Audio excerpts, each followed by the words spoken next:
دنیا بھر میں ہر سال خوراک کا عالمی دن منایا جاتا ہے۔ اس دن کو منانے کا مقصد ایسے ممالک جہاں خوراک کی شدید کمی کا سامنا ہے ان کی دل جوئی کی جائے اور اس چیلنج سے نمٹنے کے لیے بڑے پیمانے پر ایسے اقدام کیے جائیں جس سے انہیں خوراک کی کمی کا سامنا نہ کرنا پڑے۔ اس وقت دنیا بھر میں کروڑوں لوگ 2 وقت کی روٹی سے محروم ہیں۔ غذائی قلت جیسے اہم مسئلے سے نمٹنے کے لیے ہمیں ابھی سے کوشش کرنی ہوگی اور کم وسائل میں زیادہ سے زیادہ زراعت کو پروان چڑھانا ہوگا تاکہ ہماری آنے والی نسلوں کو غذائی قلت کا سامنا نہ کرنا پڑے۔ اکثر دیکھنے میں آیا ہے کہ ریسٹورینٹ اور شادیوں میں ہم جس طرح ضرورت سے زیادہ کھانا پلیٹوں میں ڈال لیتے ہیں اور بعد میں اسے آدھا چھوڑ دیتے ہیں جو کھانے اور روپے کی بربادی کے زمرے میں آتا ہے، لہٰذا ہماری طرف سے چھوڑا ہوا کھانا ڈسٹ بن کی نظر ہو جاتا ہے اور گناہ کا باعث بنتا ہے۔ ہمیں چاہیے کہ پلیٹوں میں کھانا اتنا ہی لیں جتنا ہم کھا سکیں، کیونکہ ہمارے ارد گرد ایسے افراد بھی موجود ہیں جنہیں 2 وقت کی روٹی بھی مشکل سے میسر ہو رہی ہوتی ہے۔ رزق کو ضائع کرنا رزق میں تنگی کا سبب ہے، لوگوں کا کہنا تھا۔ جس طریقے سے کھانے کا ضیاع کرتے ہیں لوگ، واقعی ان سے پوچھا جائے کہ جن کے گھر میں کھانے کو نہیں ہے، اصل اہمیت ان کو پتہ ہوگی۔ ہم لوگ جو ہے کھانے کی قدر کرنا سیکھیں،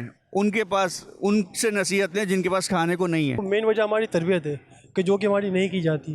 ہم گھر میں نکالتے تو ہم تو کھانا پورا پتیلے بھی صاف کر لیتے ہیں، پلیٹیں بھی صاف کر لیتے ہیں۔